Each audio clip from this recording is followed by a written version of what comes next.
Vous aimez l'informatique et les mathématiques ? Vous avez de bonnes capacités d'abstraction et de représentation spatiale ?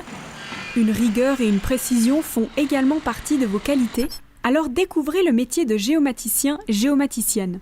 Les géomaticiens et les géomaticiennes effectuent des relevés de données géographiques, telles que des montagnes, des lacs, des forêts, des glaciers, ou toutes sortes d'édifices comme des ponts, des maisons ou encore des autoroutes.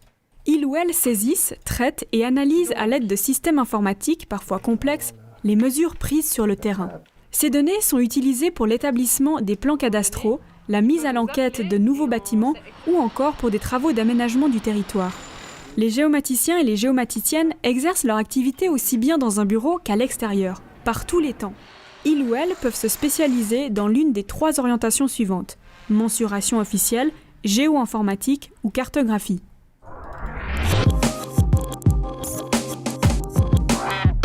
Je voulais m'orienter dans le bâtiment. Du coup, j'ai fait des stages de tout un tas de métiers.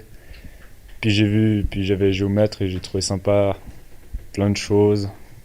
Le terme d'être au bureau, sur le terrain. Et puis bon, c'est pas forcément le chantier maintenant qui me plaît le plus. C'est certes très bien, mais je préfère les topographies, tout ce qui est dans la nature, relevé d'arbres, toutes ces choses-là. C'est un métier sur lequel on va sur le terrain et on reste au bureau en même temps. Donc ça permet d'avoir du travail diversifié et c'est ça que j'ai beaucoup apprécié. J'ai choisi ce métier car j'ai beaucoup de facilité en maths, ce qui est un atout dans ce métier. Et puis en même temps, je fais la maturité pour que par la suite, je puisse aller en HES, une école spécialisée. Quand on est dehors, on utilise beaucoup le théodolite, donc ça c'est pas mal, c'est l'instrument principal des géomaticiens. Sinon, il y a également le GPS. C'est un satellite qui est relié au GPS justement. Puis après, on peut prendre des mesures à une précision de 2-3 cm. Et puis avec ça, on arrive à relever le bâtiment complet. J'ai choisi ce métier parce que j'aime bien les maths et l'informatique. Et puis aller dehors et à l'intérieur et à l'extérieur, c'est pas mal. Donc voilà.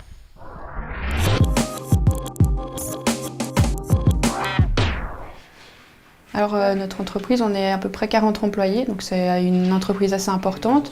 On est spécialisé en mensuration, donc c'est-à-dire la mise à jour des fonds du plan cadastral, donc du plan des propriétés. Alors, les programmes de cette semaine, en passant en revue. Chez nous, une semaine type, ça se commence toujours par une séance. On regroupe toutes les personnes du bureau et puis on passe en revue les travaux en cours, ceux qui sont arrivés entre-temps, et puis on fait une répartition des tâches. En général, on a à peu près 1 à 2 journées de terrain dans la semaine, ça dépend après des demandes. Si on a du terrain, on a des fois une partie un peu de calcul, de dessin avant, on va quand même préparer. Pour ce qui est des implantations, on doit tout préparer au bureau. On met souvent ça sur une carte et on l'implante dans l'instrument. C'est comme un ordinateur, en fait, on a une mémoire qu'on met dans l'instrument pour pouvoir travailler. Alors la deuxième phase du travail, c'est généralement l'acquisition.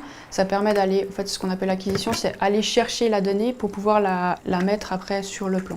Puis on met cet axe ici, le SF. Alors sur le terrain, on se met en place souvent, on sort généralement par 2. On a différents types d'instruments. On a le théodolite, donc c'est une lunette où on va viser notre collègue qui tiendra un prisme.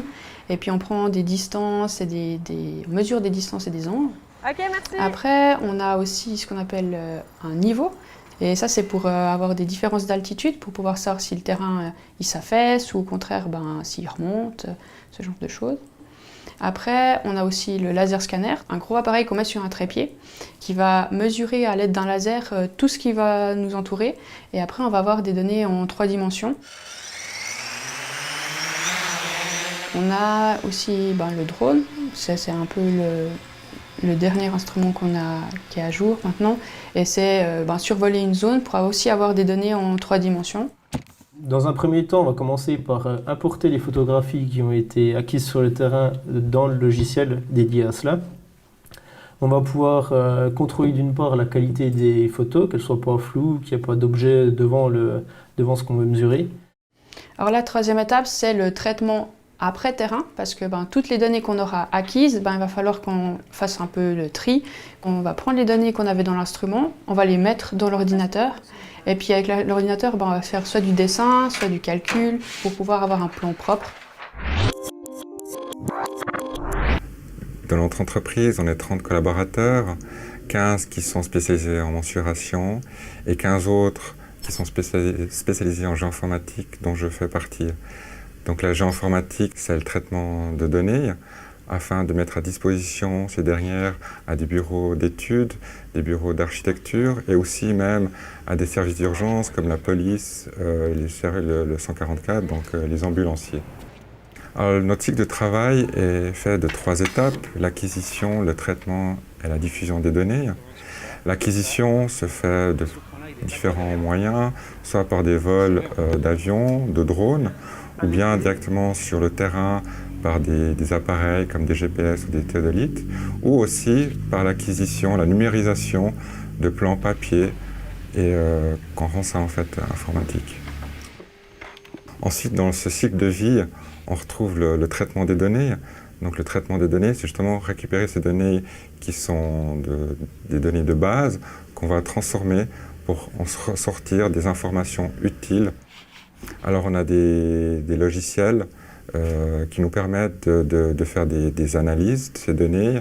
Voilà, typiquement, tout ce qui est projets architecturaux, c'est pour voir un peu l'impact que peut avoir un bâtiment, l'ombre d'un bâtiment sur le voisinage. On pourrait utiliser ces modèles 3 dimensions. Donc toutes ces données, donc ces données géographiques, sont faites, si on veut, des formes dans lesquelles il y a une multitude d'informations. Si je prends un bâtiment, on retrouve la forme du bâtiment, et dans ce bâtiment, on aura sa surface, la hauteur du bâtiment, on pourrait même retrouver le nombre de personnes qui habitent dedans, si c'est un bâtiment public, un bâtiment privé. Les lacs, c'est des géodonnées. Les arbres, c'est aussi une géodonnée. Et le but, c'est d'avoir, plus on a de ces géodonnées, plus on arrive à être précis. Grâce à Internet, on peut mettre à disposition ces données sur un guichet public. On a aussi une autre possibilité, c'est toujours sur Internet, c'est une sorte de shop où les professionnels peuvent commander des données. Alors chez nous, les conditions de travail, on a des horaires fixes, on a des horaires des fois de nuit, ça peut arriver, mais c'est vraiment occasionnel. Alors pour les normes de sécurité, on doit se plier aux exigences de sécurité en vigueur sur les chantiers. Alors les qualités essentielles pour être géomaticien, selon moi, c'est être polyvalent. Il faut être précis, il faut être aussi minutieux. Et puis il faut un peu aimer les maths aussi, parce que c'est quelque chose qu'on va faire régulièrement, que ce soit à l'ordinateur ou à la main. L'avantage principal, c'est qu'on n'est pas tout le temps dans un bureau. On travaille dehors et dedans. On visite pas mal d'endroits différents, on voit des propriétés qu'on ne penserait jamais voir, ce genre de choses. Alors pour ce qui est de l'inconvénient principal de ce métier, c'est surtout qu'on travaille quand il ne fait pas beau, parce qu'on travaille de par tous les temps. L'évolution dans ce métier, elle est plutôt, surtout avec la technologie. On a les instruments qui deviennent de plus en plus précis, les méthodes de calcul, les programmes, ils sont de plus en plus optimisés, donc du coup ça calcule plus vite. Donc on a aussi tout ce qui est lié à l'informatique, donc je dirais que c'est un métier qui est en continuelle évolution. Donc les conditions de travail dans notre métier, au niveau des horaires, c'est des horaires de bureau. La particularité qu'on a en géoinformatique, c'est qu'on est beaucoup devant des ordinateurs, donc on passe beaucoup de temps, 8 heures par jour devant des écrans. On va un petit peu sur le terrain, mais pas énormément. On fait beaucoup de programmation, de scripts, on traite des logiciels très spécifiques. Ensuite, l'autre qualité, c'est aussi pouvoir se représenter dans l'espace, parce qu'on travaille en 2D et en 3D.